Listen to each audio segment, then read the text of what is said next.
പിന്നീട് പറയുന്നു ഔ ഹിജാമ, ഹിജാമയുടെ കാര്യമാണ് പറഞ്ഞിട്ടുള്ളത്. ഹിജാമ നോമ്പ് മുറിക്കുന്ന കാര്യമാണോ അല്ലേ എന്നുള്ളതിൽ പണ്ഡിതന്മാർക്കിടയിൽ വലിയ അഭിപ്രായ വ്യത്യാസം നിലനിൽക്കുന്ന കാര്യമാണ്. കാരണം ഇതുമായി ബന്ധപ്പെട്ട രണ്ട് തെളിവുകളും കാണാൻ സാധിക്കും. ഇമാം അബൂ ദാവൂദും ഇബ്നു മാജയൊക്കെ ഉദ്ധരിക്കുന്ന ഹദീസിൽ കാണാൻ സാധിക്കും, അഫ്തറൽ ഹാജിമു വൽ മഹ്ജൂം, ഹിജാമ ചെയ്തവനും ഹിജാമ ചെയ്യപ്പെട്ടവനും രണ്ടുപേരുടെയും നോമ്പ് മുറിച്ചു എന്നുള്ളത് ഹദീസിൽ വന്നിട്ടുള്ള കാര്യമാണ്. അതുകൊണ്ട് തന്നെ ഹിജാമ നോമ്പിന്റെ പകലിൽ ആരെങ്കിലും ഒക്കെ ചെയ്തിട്ടുണ്ടെങ്കിൽ അവന്റെ നോമ്പ് മുറിഞ്ഞു, ആ ചെയ്തു കൊടുത്തവന്റെയും നോമ്പ് മുറിഞ്ഞു എന്ന് ഈ ഹദീസിൽ നിന്ന് മനസ്സിലാക്കാം. എന്നാൽ ബഹുഭൂരിപക്ഷം പണ്ഡിതന്മാരും ഈ ഹദീസിനെ മറ്റൊരു ഹദീസ് കൊണ്ടാണ് മനസ്സിലാക്കിയിട്ടുള്ളത്. കാരണം നബി സല്ലല്ലാഹു അലൈഹി വസല്ലം ഒരു റമളാനിന്റെ പകലിൽ ഹിജാമ ചെയ്തതായും പിന്നീട് അവിടുന്ന് അതിന് ഖളാവ് കിട്ടിയതായി ഒരു രേഖയും വന്നിട്ടില്ല എന്നതിന്റെ അടിസ്ഥാനത്തിൽ ഹിജാമ ഒരാൾക്ക് റമളാനിന്റെ പകലിൽ ചെയ്യാവുന്നതാണ് എന്ന് പറഞ്ഞതായി കാണാൻ സാധിക്കും. ഷെയ്ഖ് സുലൈമാൻ റുഹൈലി ഹഫിളഹുല്ലാ ഈ ഒരു ഭാഗം വിശദീകരിക്കുന്നിടത്ത് അദ്ദേഹം പറയാണ്, ഇത് നോമ്പിന്റെ മസ്അലകളിൽ വലിയ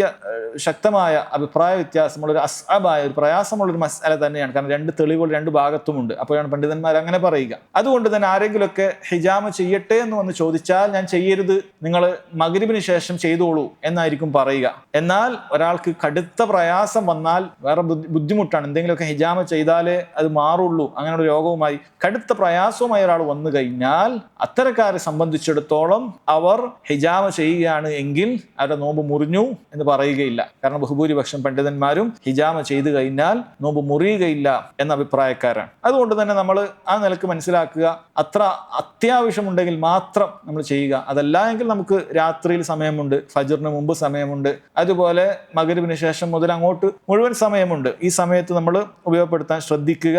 അതല്ല എങ്കിൽ നമ്മളത് പരമാവധി സൂക്ഷ്മതക്ക് നോമ്പ് കൊണ്ട് ഹിജാമ ചെയ്യാതിരിക്കുകയായിരിക്കും നല്ലത് എന്ന് മനസ്സിലാക്കുക. ഇതിന്റെ താഴെയായി പണ്ഡിതന്മാർ ചർച്ച ചെയ്ത മറ്റൊരു വിഷയമാണ് അത്തബർറുഉ ബിദ്ദം, രക്തദാനം നമ്മൾ നൽകുക എന്നുള്ളത്. ദാനമായി നമ്മൾ രക്തം കൊടുക്കുന്നത് അത് സഹോദരങ്ങൾ നോമ്പിനെ മുറിക്കുമോ എന്നുള്ളത്. ഇതും മുകളിലുള്ള അഭിപ്രായ വ്യത്യാസവുമായി ബന്ധപ്പെട്ട് അങ്ങനെ തന്നെ നിലനിൽക്കാൻ. കാരണം ഹിജാമ കൊണ്ട് നോമ്പ് മുറിയെന്ന് പറഞ്ഞ പണ്ഡിതന്മാരെല്ലാം തന്നെ നമ്മൾ ബ്ലഡ് ഡൊണേഷൻ ചെയ്താലും നോമ്പ് മുറിയുമെന്ന് പറയുന്നവരാണ്. എന്നാൽ ഹിജാമ കൊണ്ട് നോമ്പ് മുറിയുകയില്ല എന്ന് പറഞ്ഞവർ ബ്ലഡ് ഡൊണേഷൻ കൊണ്ടും നോമ്പ് മുറിയുകയില്ല എന്നാണ് പറഞ്ഞിട്ടുള്ളത്. അതുകൊണ്ട് തന്നെ സുലൈമാൻ റുഹൈലി സമാനമായ അഭിപ്രായമാണ് അദ്ദേഹം ഇവിടെയും പറയുന്നത്. അഥവാ ഒരാൾക്ക് അത്ര അർജന്റ് ബ്ലഡ് കൊടുത്തേ മതിയാവൂ, അങ്ങനത്തെ ഒരു അവസ്ഥ ഉണ്ടായി എങ്കിൽ എന്ത് ചെയ്യാം, അയാൾക്ക് കൊടുക്കാവുന്നതാണ്, അയാളുടെ നോമ്പ് മുറിയുകയില്ല. അതല്ല എങ്കിൽ അയാൾ രാത്രിയിലേക്ക് വൈകിപ്പിക്കുക.